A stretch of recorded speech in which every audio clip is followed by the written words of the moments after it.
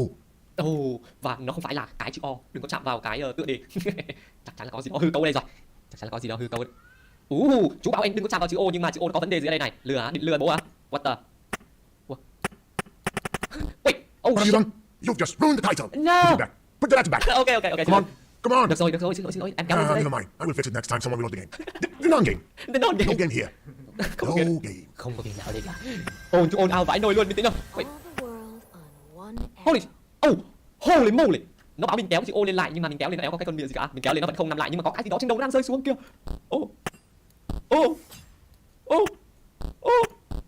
Rơi xuống để xem cái gì nào. Cái gì đây? Đấy, wait. Seriously, are you going to wreck everything? No, xin I lỗi. really refuse that icon, as you were in the point of living. Not you. No. Cái loa này chắc chắn là có vấn đề gì ở đây rồi. Don't touch that. That was horrible. I'm a voice, you know. And it's speechless. You're trying to kill me. Đâu, Okay, tôi có chính chơi chú đâu. Stop now. I think we're good. Vãi. I had to use the sort of procedure, but I had to. Đúng là chẳng có cái tựa game nào ở đây cả anh em ạ, thực sự rất là Don't try to break that one, okay? Đừng làm vỡ cái gì, cái nào? Cái này hả? Làm sao đây? Làm sao để bỏ này thả xuống? You're stubborn as you. Boy. Call Superman for that one. Gọi. Just in case. A few cryptid. Cryptid là cái gì? I know Superman does not exist, but as we're in a game, no, we're not. Gọi siêu nhân tới phải đấy. Đấy, tôi vẫn đang ngồi đây. You're thinking about how to lift that big box, aren't you? Ông đọc được suy nghĩ của tôi luôn, ghê đấy. Không được mà không phá được rồi, quá cứng này mà. Wait. Yes, go on. Just what I like. What a mess. What a mess. I hope you will clean the place before leaving. Thực sự mình đang làm cái anh bạn phát triển tựa game này rất là buồn cười đây, nhưng mà đó không phải là mục đích của tôi chính là chơi xong cái game này. Bên này sao?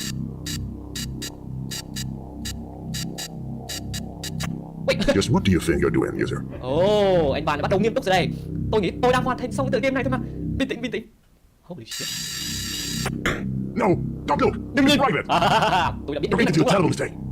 Ở đây có một cái bảng, sau khi chúng ta nhiễu hai ninja thì ở đây nó xuất hiện cái bảng there. Đây là một cái gì đấy. Ở đây có một cái gì đấy. Nó có 4 chữ, làm sao để chúng ta biết là mình. Chúng ta có thể ghép chữ lại được. Em mau là cái gì? Tree à? Tree không nhỉ? Tree hả? Tree cái cây hả? Phải không? Maybe. Đây. This is a small tree. Đó cái cây đúng rồi. Tại sao lại là cái cây? Không hiểu. Cho một cái cây vào trong một cái tựa game như thế này là cái gì? Bây giờ tôi khám phá được cái bí mật của chú rồi. Chúng ta bước tiếp theo luôn đi đậu sen. Đúng rồi. Rồi đây. More. Đúng rồi. Thế đúng không? Holy hell. Không có cái gì xảy ra cả. No goose. Không có một con gì nào ở đây cả. Và đó là một cái trick nhỏ này mà. Không có một con gì nào ở đây cả. Be careful out there. External upgrades are the way to go. 30 seconds until minions spawn.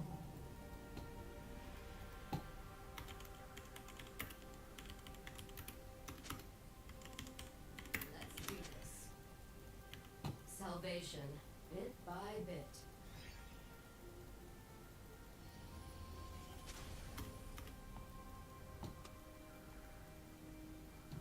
Hit them hard. Minions have spawned. We aren't weapons. We're human beings.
Resistance is not futile. It's human.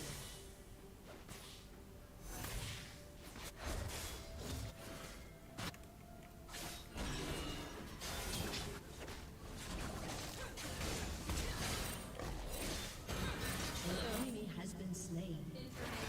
Set them free.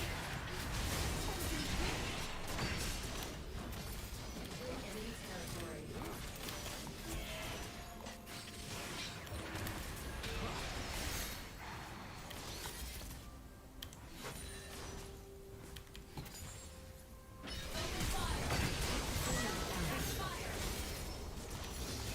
Guilty as charged.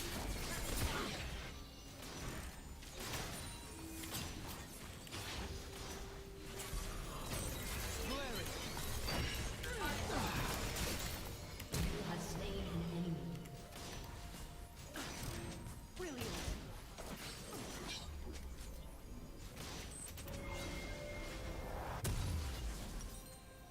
This will do nicely. While I'm here, external upgrades are the way to go. We will end their tyranny. An ally has been slain. An enemy has been slain. An ally has been slain. Stand beside me.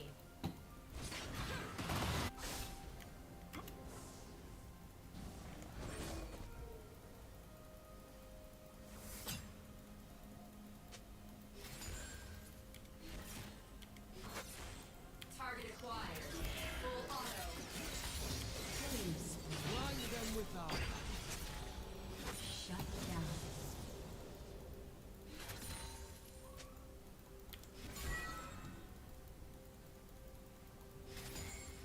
Endothermic safety disengaged.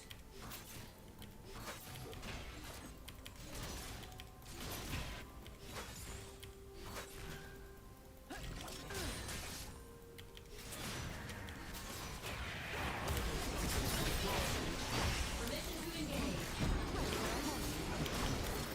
Has been slain. Tea time's over.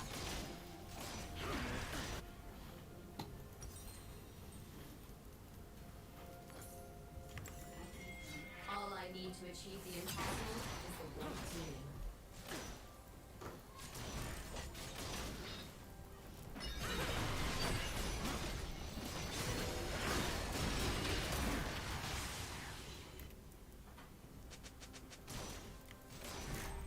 Ambitious to oneself.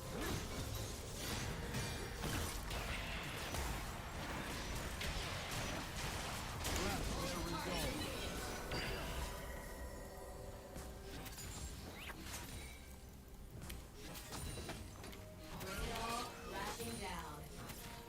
An ally has been slain.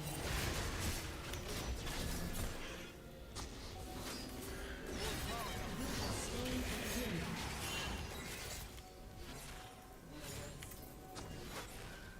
So long as you refuse to obey, An ally has been slain.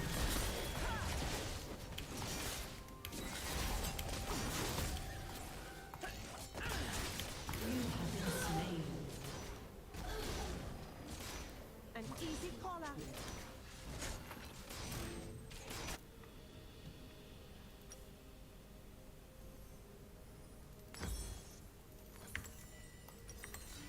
memories are more than ones and zeros. He has been slain.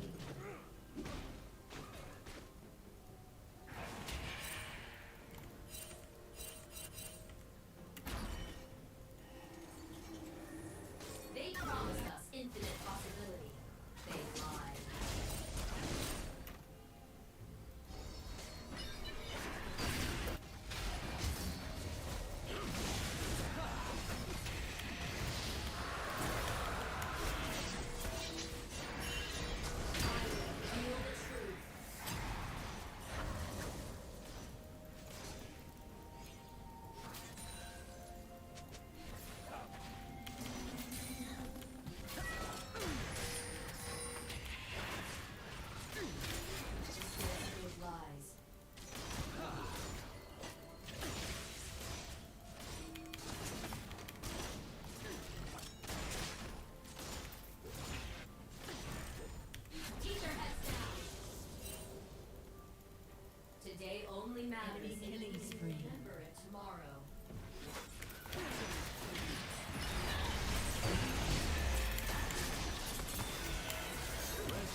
has destroyed a turret.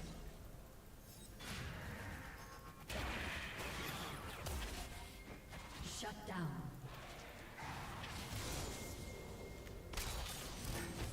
Calibrating. I never miss.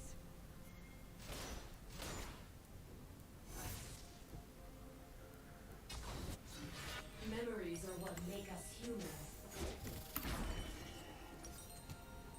Strike fast, strike hard.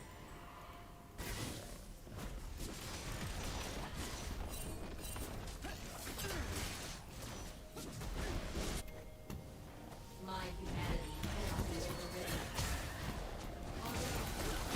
An enemy has been slain.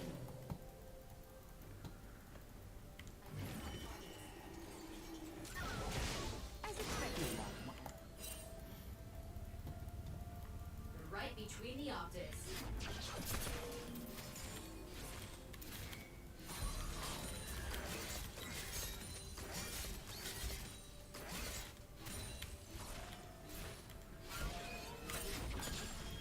Recon initiated. They cannot take our pasts from us.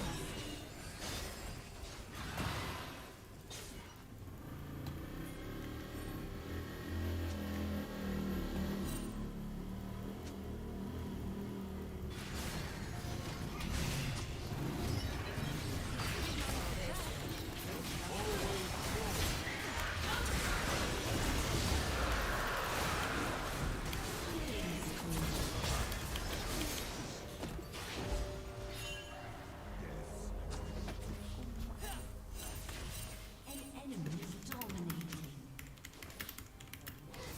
An ally has been slain. Shut down. An enemy has been slain.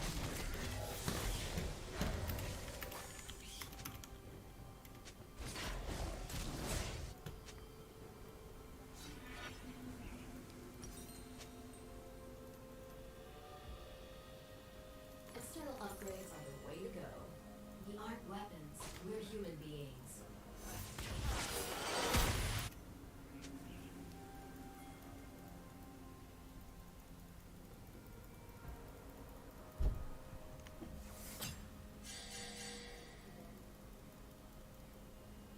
Join the resistance.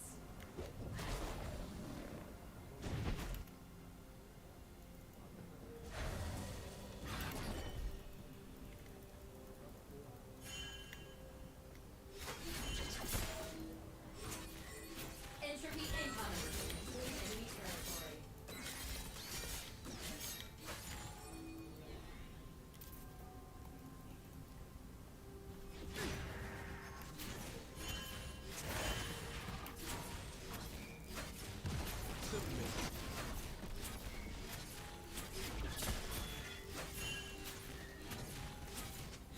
Humanity isn't a defect.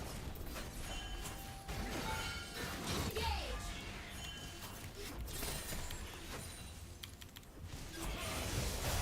An ally has been slain. Shut down. Your turret has been destroyed. An enemy is godlike. Rampage.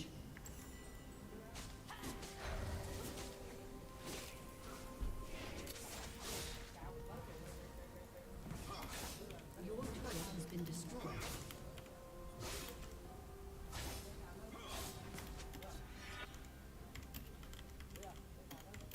Your turret has been destroyed. Our struggle continues.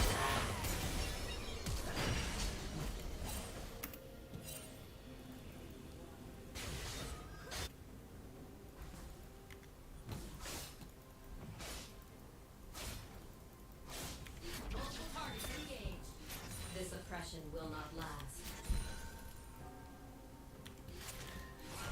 Make every shot count.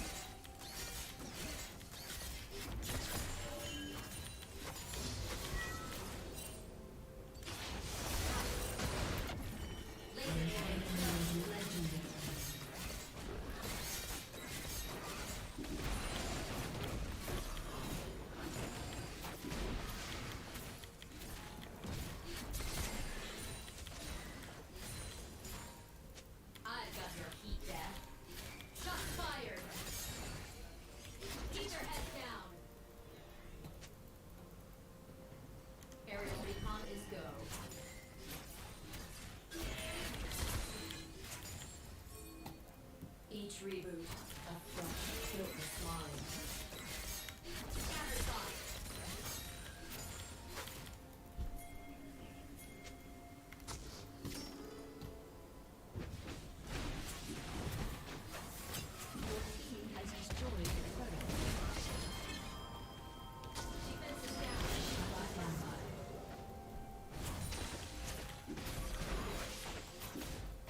futile.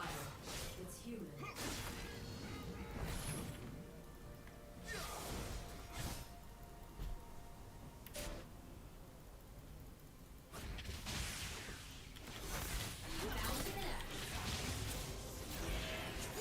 Sure shot.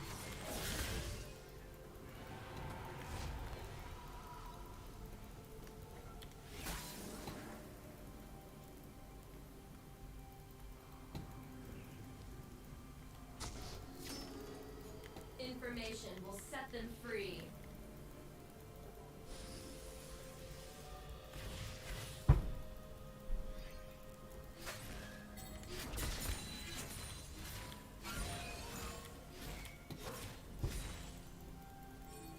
We will end their tyranny.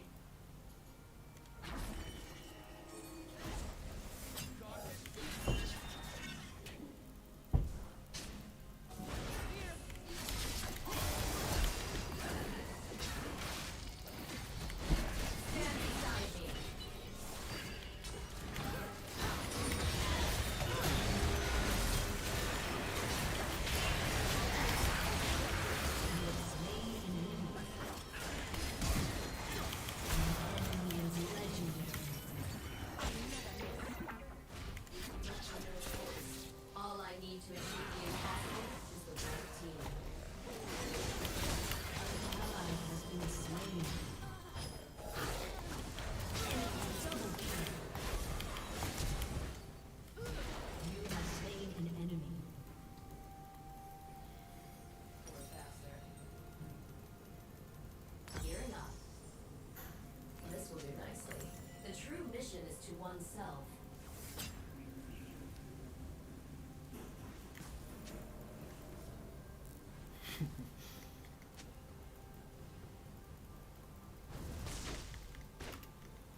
Suppression will not last.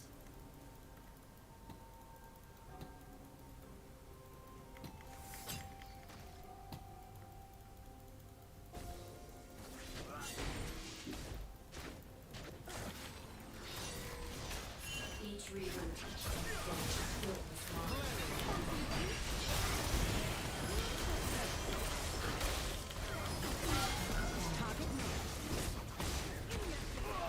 Shut down.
nãy giờ vẫn còn xem cả, đã báo là không có bất cứ game nào đi cả rồi. Bây giờ sẽ qua bên này tiếp.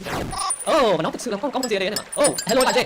Bây giờ phải làm gì với anh bạn J đang bị nhốt trong cái lồng này đây. Mình không biết nhỏ ở đây bên này có một con suối nhỏ, có một cái dòng thác nước nhỏ đang chảy bên này. Bên này như có một cái cửa phải, nhưng mà vẫn không có xảy ra cả. Thì ra trong này có rất là nhiều bí mật hơn là chúng ta tưởng là ở đây không có một cái game nào.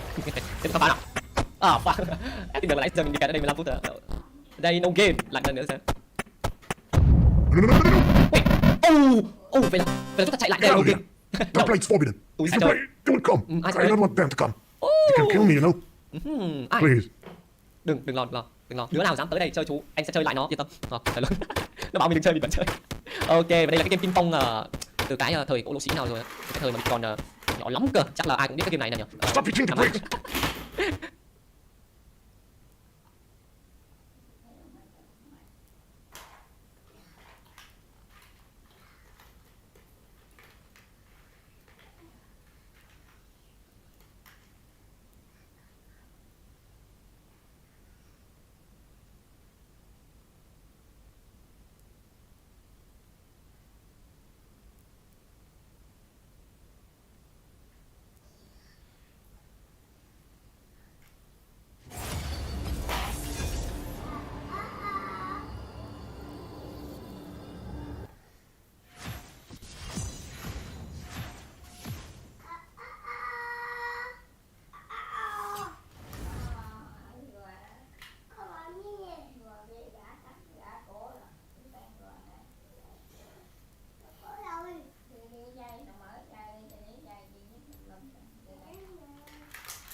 Draven out.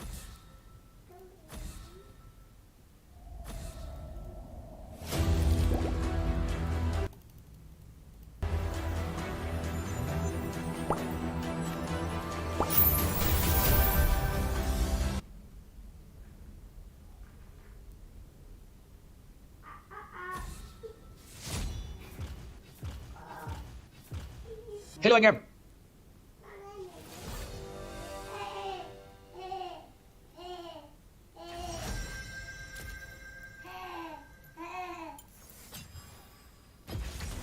All the world on one arrow.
Cái con nấm nhỏ này chỉ cần mày đặt càng nhiều nó càng mạnh vãi luôn mạnh.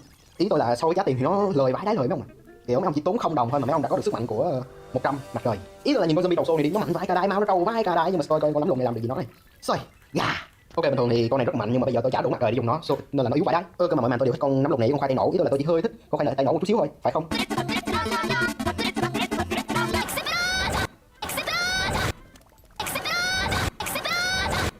Hình như tôi dùng nó hơi nhiều thì phải. Đi mẹ, bây giờ lại tới thằng này heo nghĩa đen có thể hoàn toàn cán nát trong cái đội hình của tôi. Nó không hiểu là sao, xem đi. Fast as fuck boy. Still fast as fuck boy. Come get some. Fast as fuck boy. Và đấy là lý do tôi yêu khoai tây nổ. À, tất nhiên là cả cái xe này nữa. Ý tôi là xe này chủ lực sẽ bị chết bởi khoai tây nổ, cái xe sẽ làm nốt phần còn lại. Thật là một combo tuyệt vời. Y chang như là Braum lên vô cực kiếm vậy. Ôi, ban ngày đây rồi. Cuối cùng thì tôi cũng đã có thể được nhặt mặt trời một cách buồn ngủ vãi cả đái rồi từ trên trời ra xuống. Ôi trời ơi, thằng khốn kia bây giờ thằng khốn này nó hoàn toàn có thể đi từ đầu game tới cuối game. Ê, ăn tới mai luôn đi con chó. Đi mẹ game giả lập khổ dâm mà, mẹ mày lại chúa.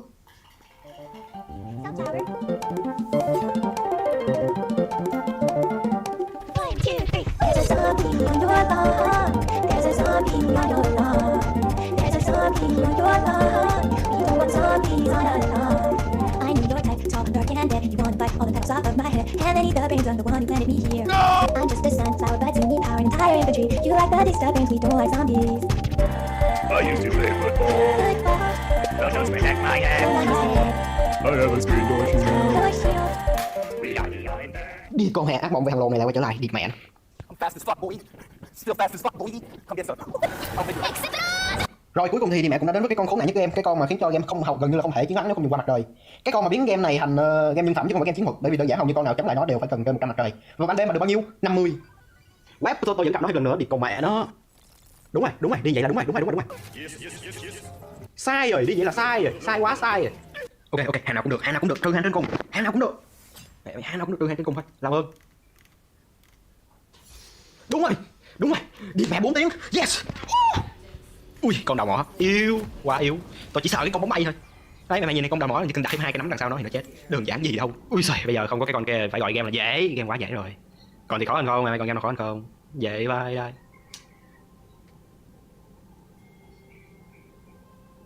Thôi địt mẹ vài luôn. Bây giờ mà 4.9 số lượng zombie đông hơn, tất nhiên con bóng bay này sẽ đông hơn. Bây giờ tôi còn 2 cái xe, một ở hàng này, một ở hàng này. Tôi chỉ cần hy vọng cái con zombie đó nó đi đúng vào cái hàng đó thôi là đẹp. Đi mẹ nó lần thứ 3 rồi, đi mẹ nó. May ơi, lần này 2 con đi chung một hàng, ngon, khả năng thắng. Thằng khốn. Cái đi mẹ mày tại sao? Cuối cùng. Cố lên. Cuối cùng. Bây giờ lại là màn ban ngày, bây giờ thì nó dễ quá rồi còn gì đâu mà khó mà chơi. Lo gì bạn ơi, vậy mấy bạn ban ngày đi.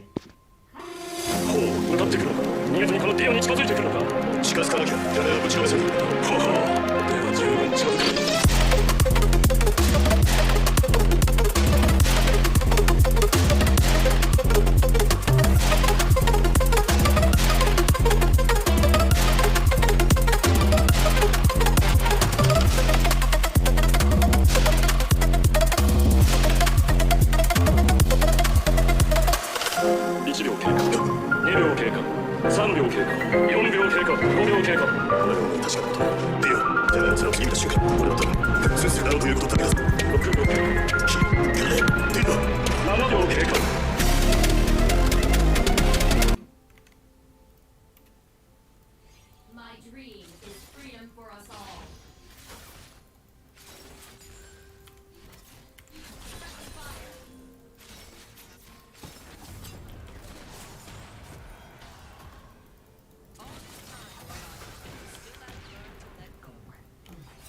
Erasing our memories only ensures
vô lấy gỗ nè.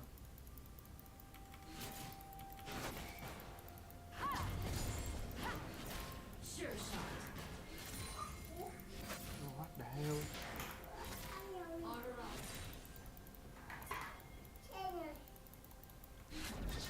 Enemy killing spree.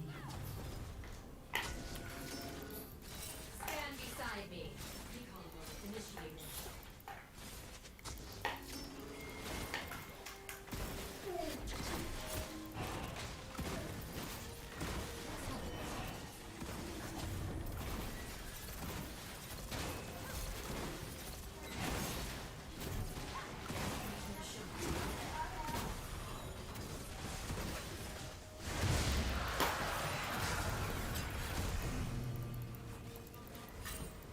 Keep your head down. Laser cooling is go.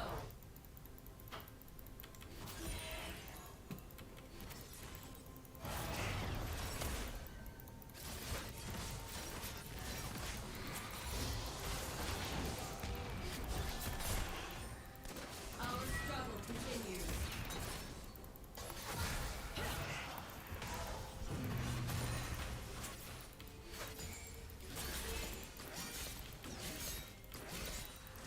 An ally has been slain.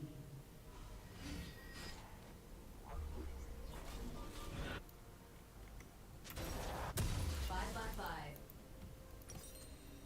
Gearing up.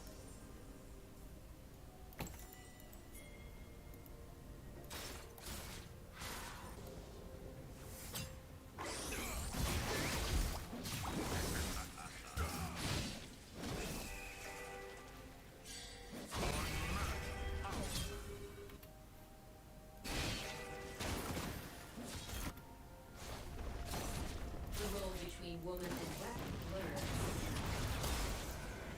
Shut down.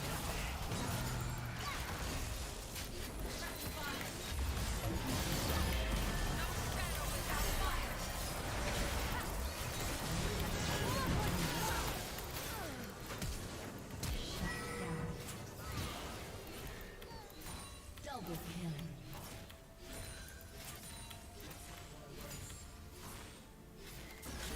Right between the objects.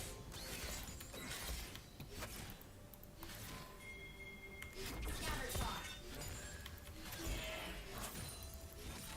Heading back to base.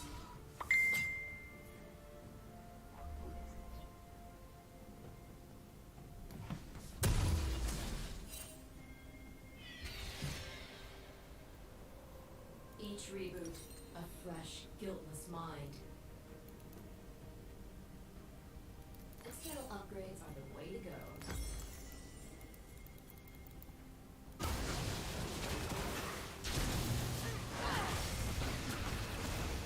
Your enemy has been slain. Memories are what make us human.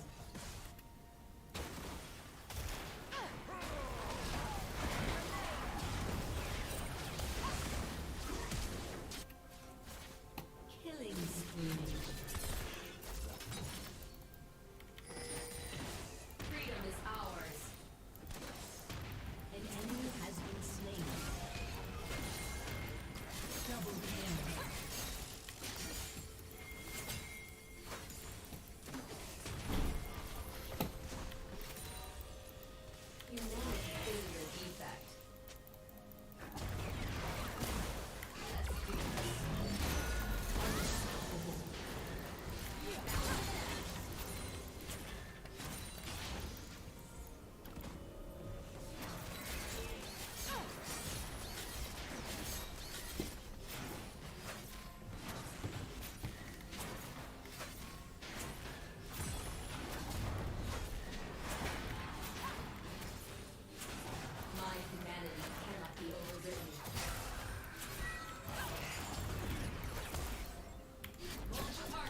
Stadium for security. Be back ASAP.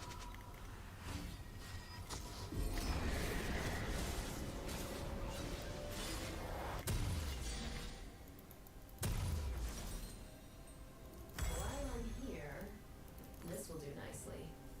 Gearing up. We aren't weapons. We're human beings.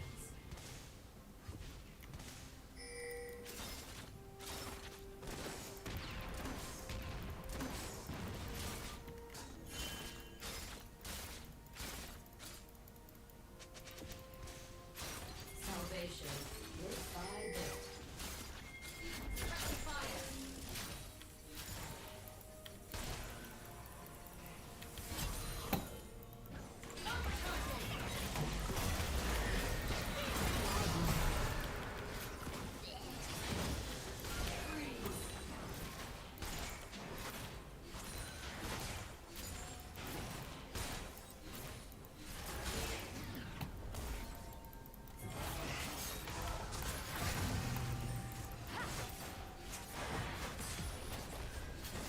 They promised us infinite possibility.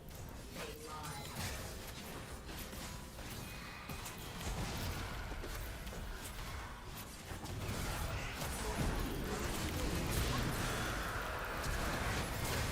Shut down.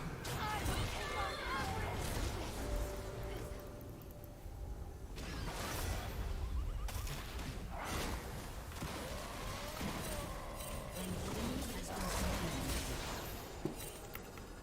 Shut down. An ally has been slain. An enemy has been slain.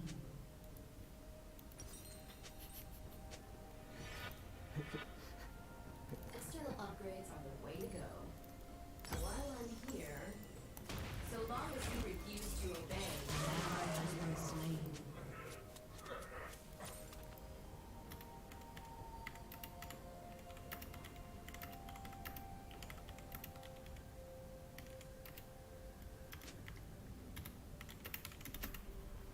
Information will set them free.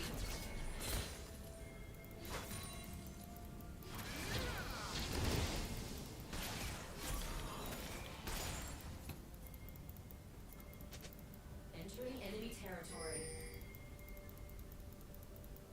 Breathe and release. Your turret has been destroyed. An enemy has been slain.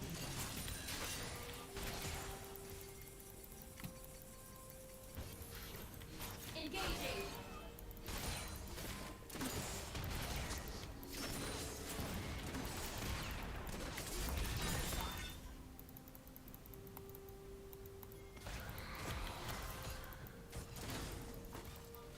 Operating at full potential.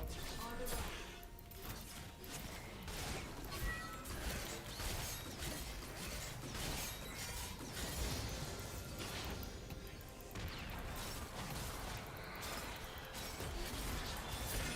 Bring it all crashing down.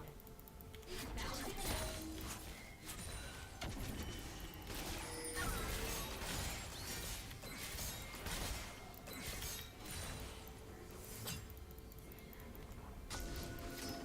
Recon boat initiated.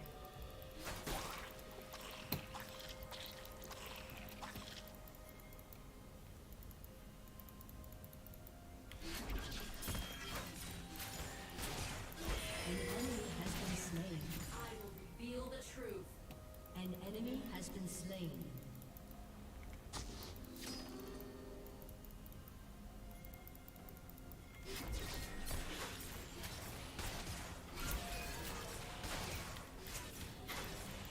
My aim is true.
child.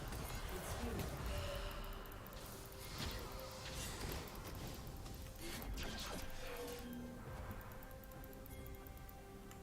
Resupplying. Has been slain.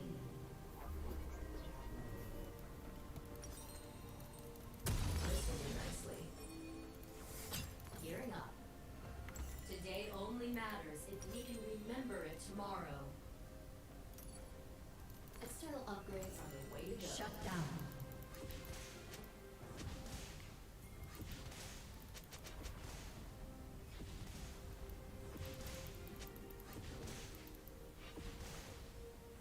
Target acquired.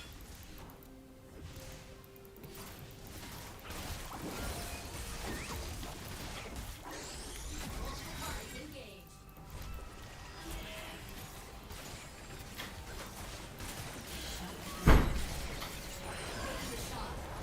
Rồi.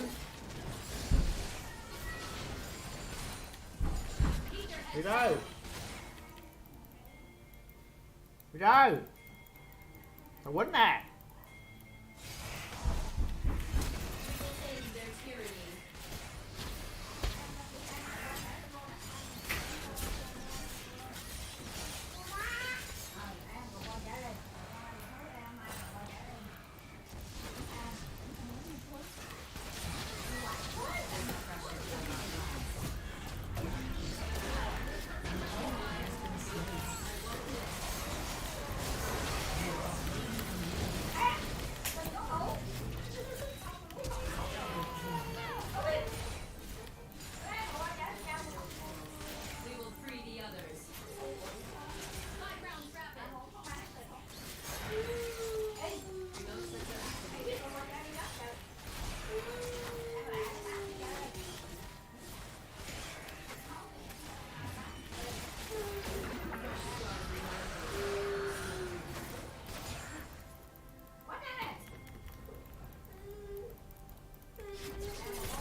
Draven out.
Ủa, không bằng đi hòn. All the world on one arrow.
You have your objectives.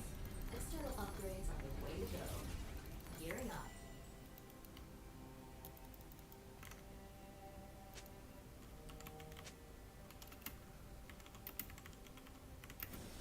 Welcome to Summoner's Rift.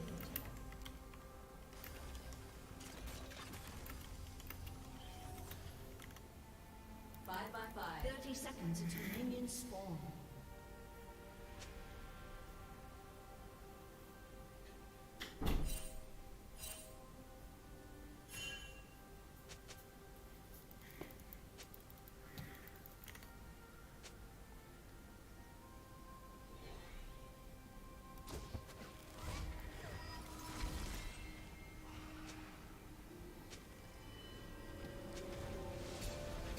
Minions have spawned.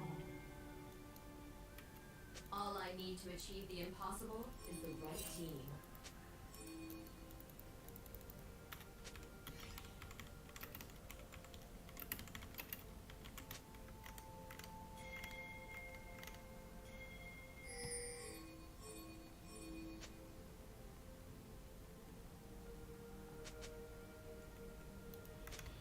We will free the others.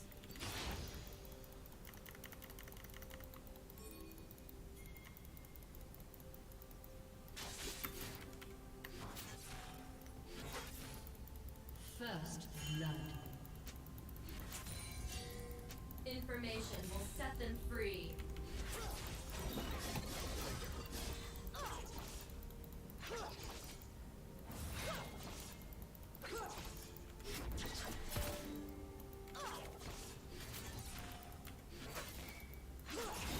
My dream is freedom for us all.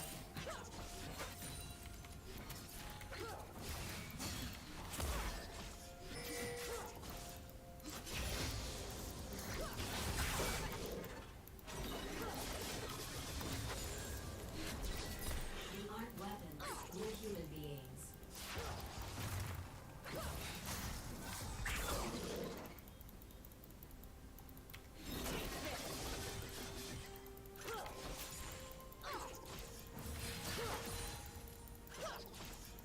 Our struggle continues.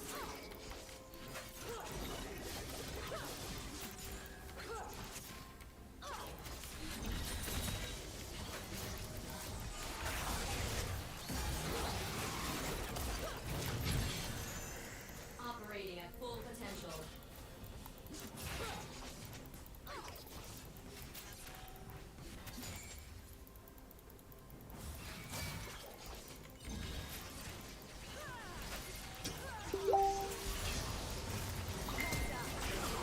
Crashing down.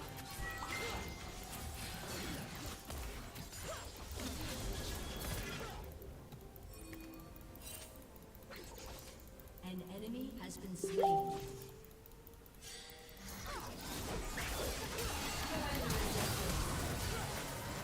An enemy has been slain.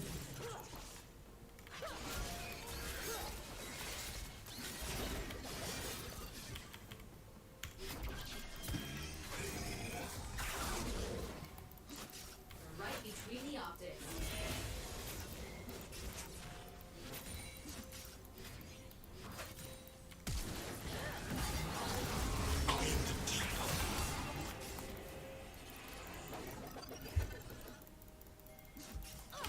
You have been slain.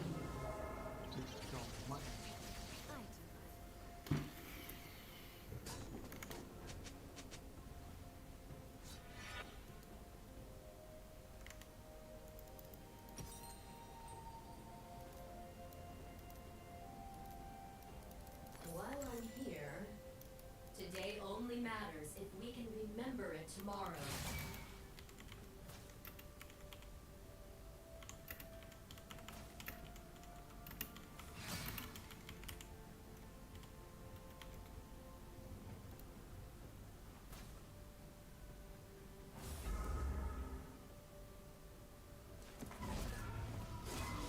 An ally has been slain. Executed.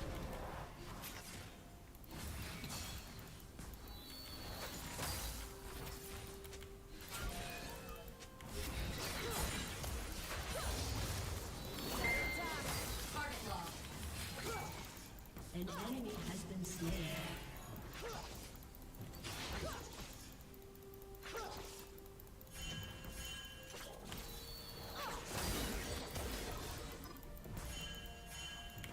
Memories are what make us human.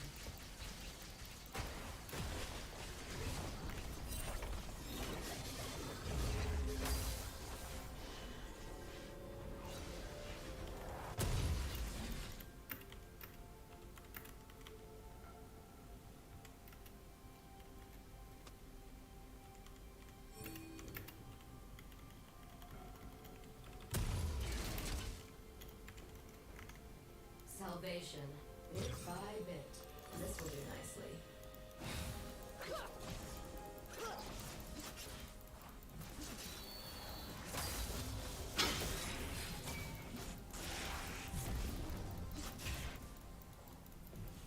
The source code lies.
Rampage.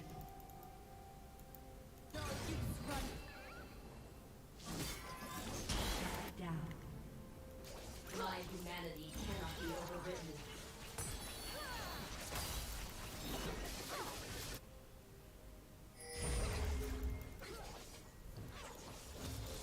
Out of the murk.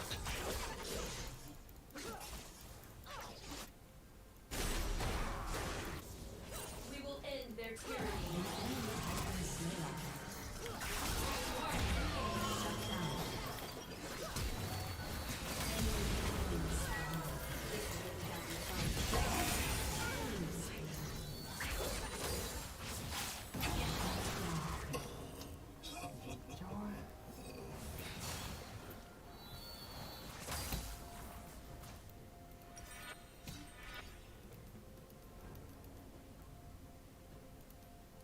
Gearing up. Memories are more than ones and zeros.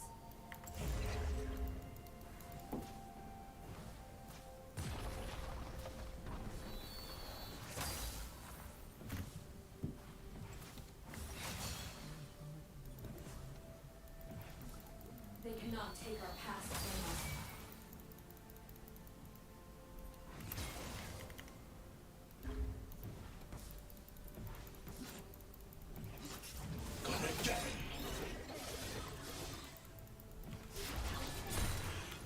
The role between words and weapons blurs.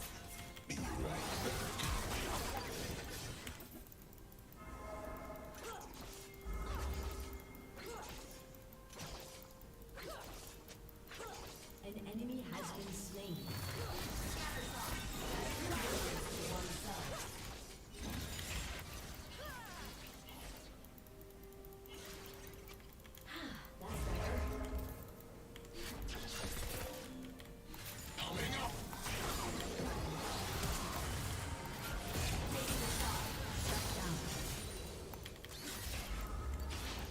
Your fight is over.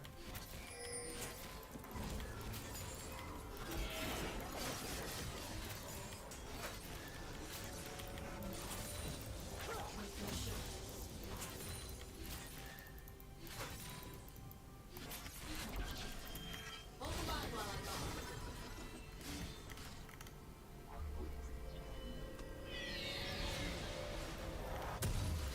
They promised us infinite possibility.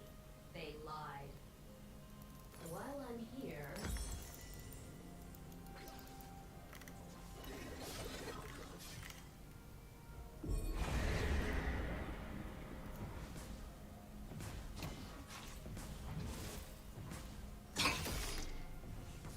Fresh scars remind me I'm still human.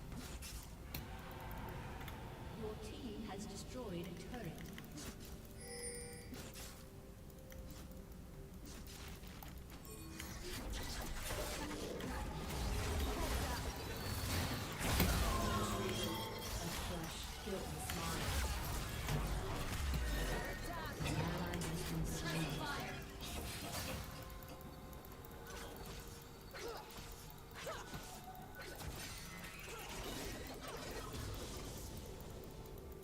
Our will is stronger than their steel.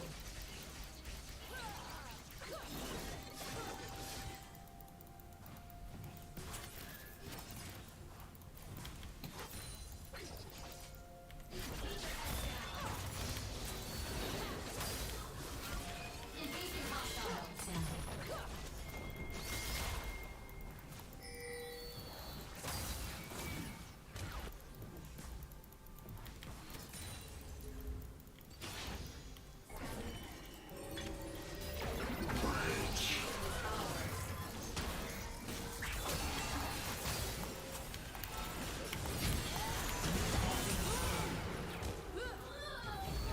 An enemy has been slain.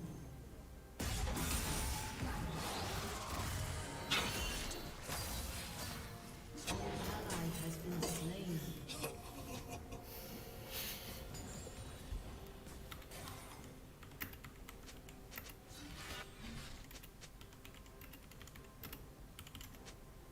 This oppression will not last.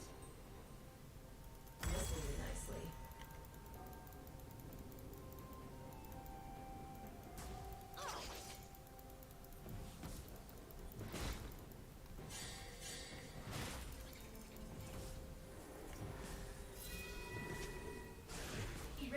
memories only ensures we repeat our mistakes.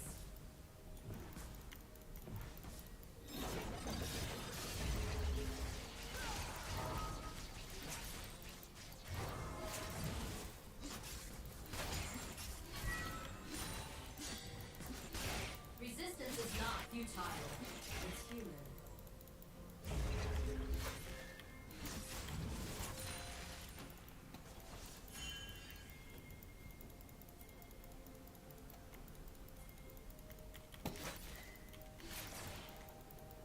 Breathe and release.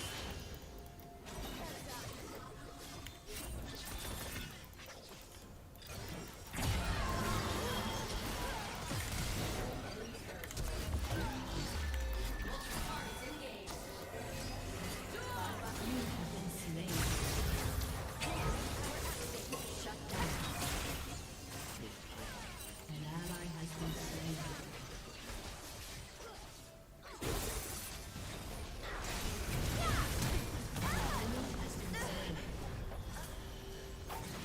Your team has destroyed a turret.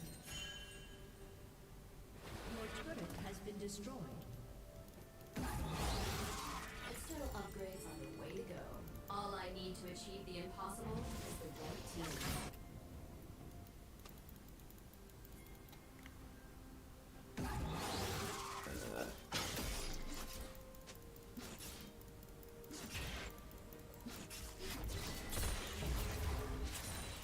We will free the others.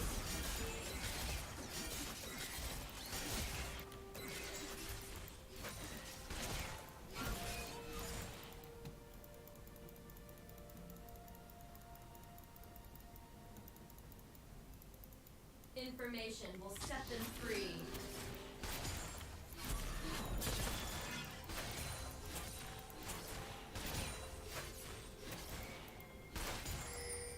An ally has been slain. My dream is freedom for us all.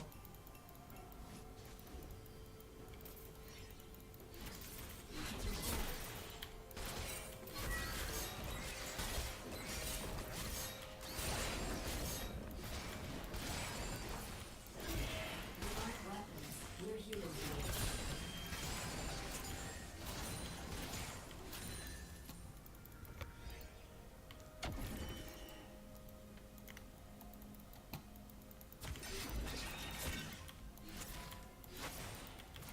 Our struggle continues.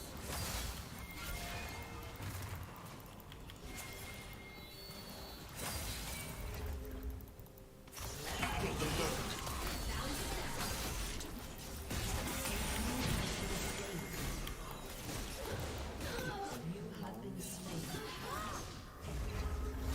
An enemy has been slain.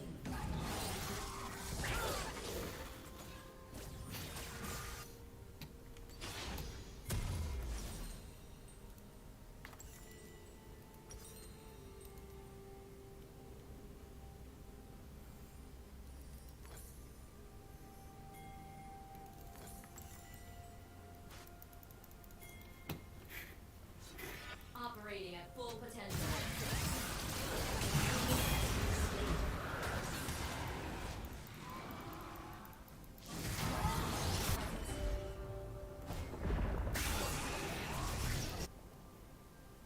Shut down. Bring it all crashing down.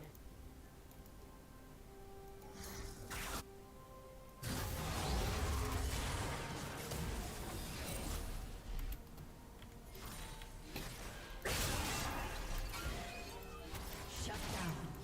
Laser bullet is go. An enemy has been slain.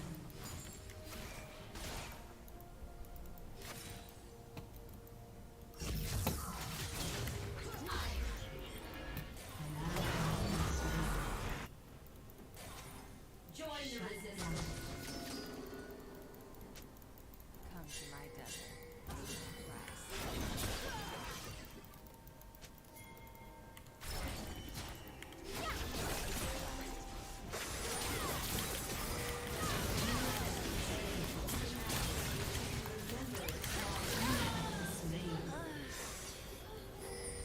Double kill.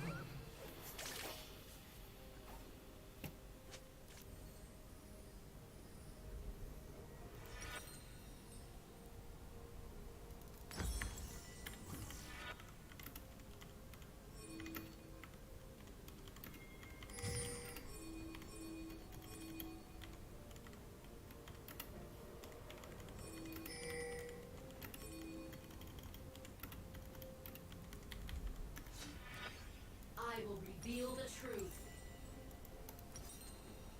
Gearing up. While I'm here,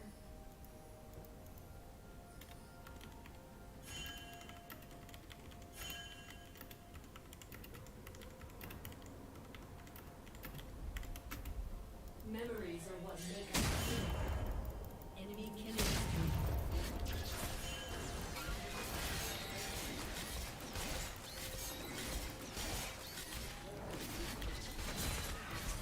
Shut down.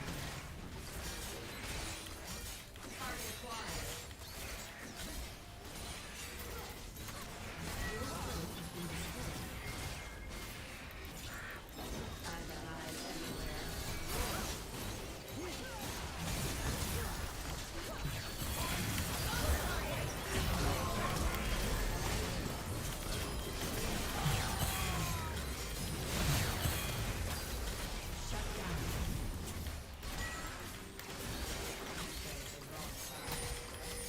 Entering enemy territory. The source code lies. An enemy has been slain.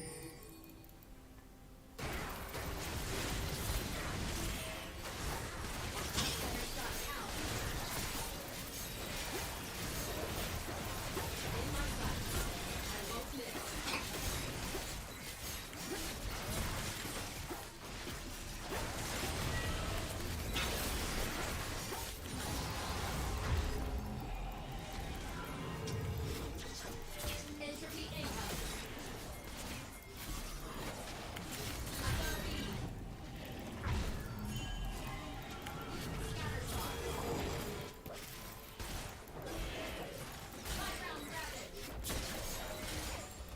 Stand beside me.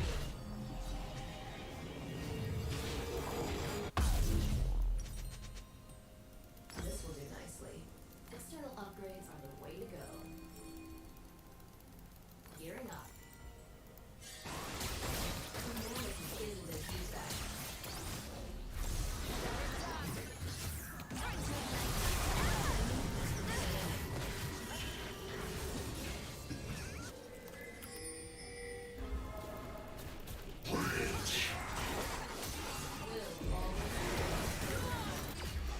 Shut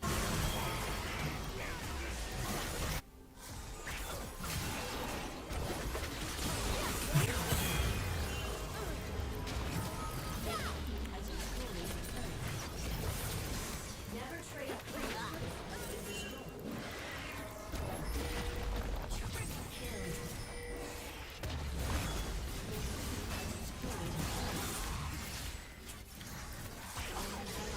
been slain. Your team has destroyed an inhibitor. target neutralized.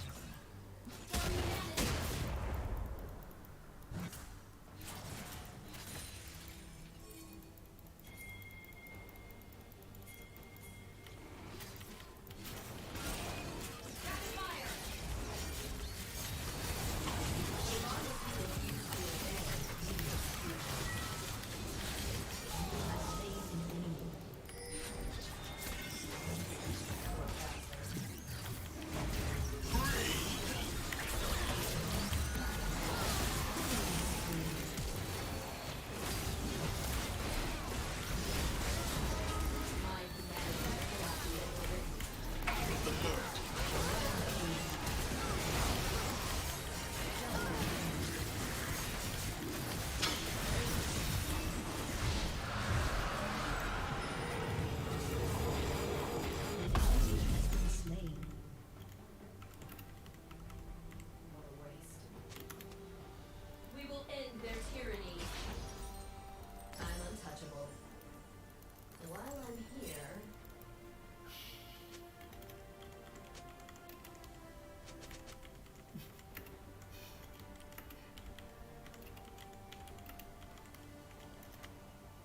memories are more than ones and zeros.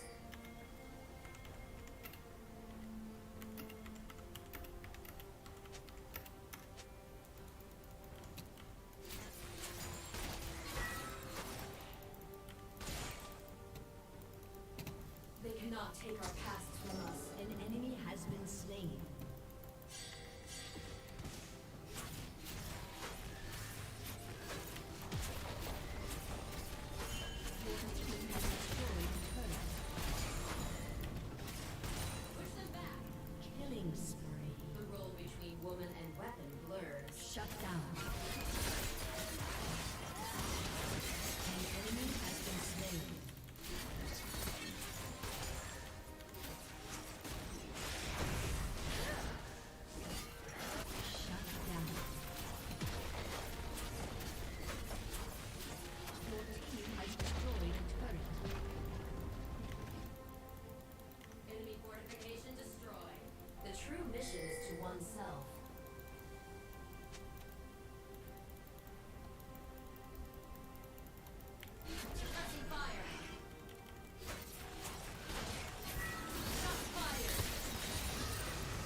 Each reboot, a fresh, guiltless monster.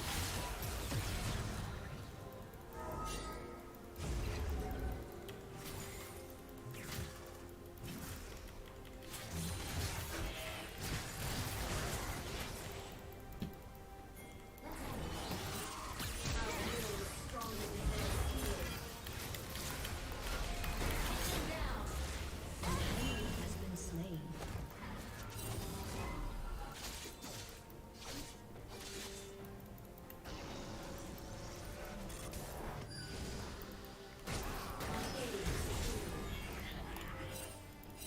The enemy's inhibitor is respawning soon.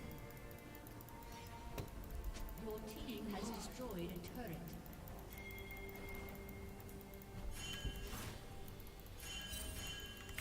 Freedom is ours. Party engaged.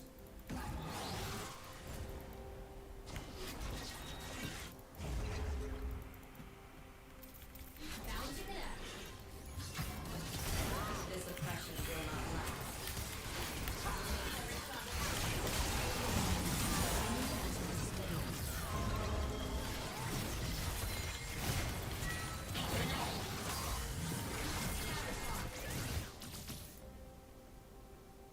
An ally has been slain. Shut down. An enemy has been slain. An enemy has been slain.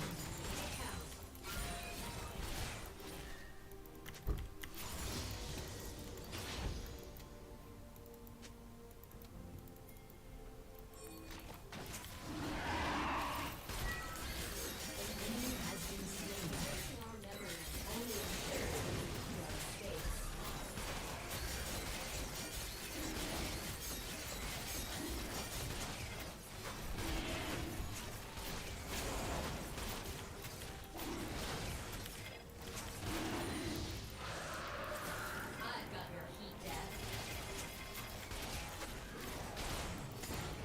Suppressing fire.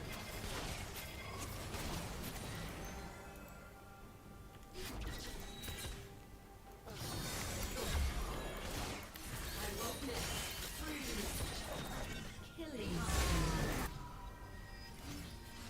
An enemy has been slain.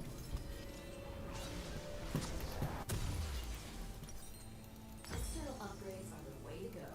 Gearing up. Resistance is not futile. It's human.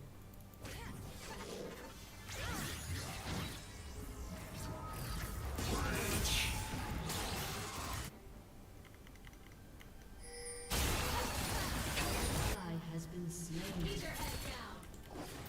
Sure shot. Shut down.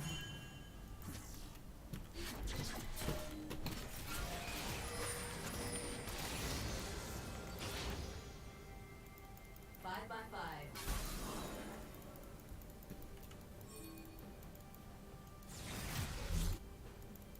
Killing spree.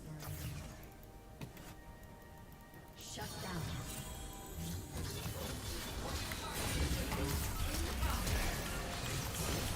An enemy has been slain.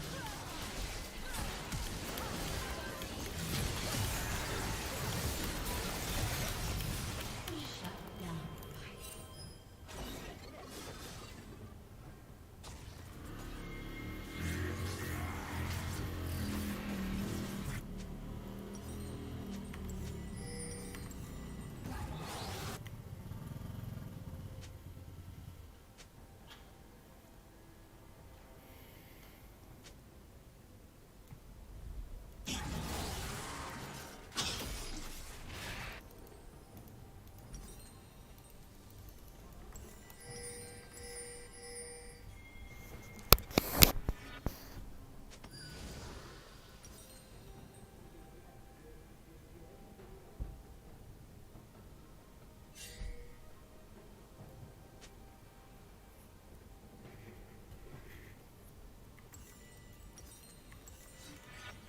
All I need to achieve the impossible is the right team.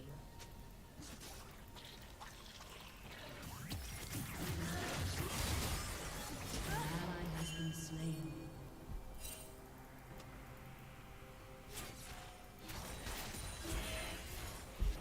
We will free the others.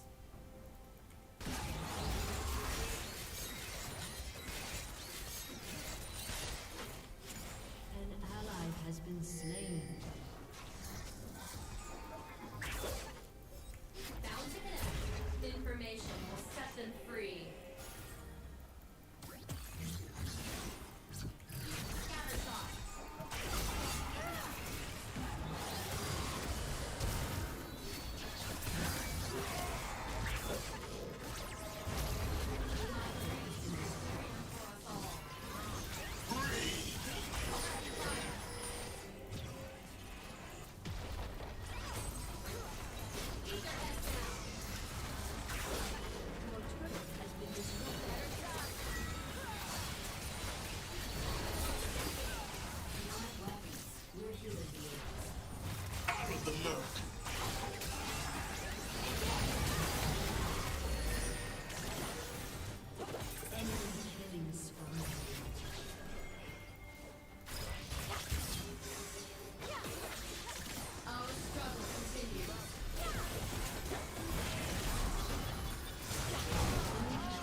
Shall I turn in my badge and rifle as well?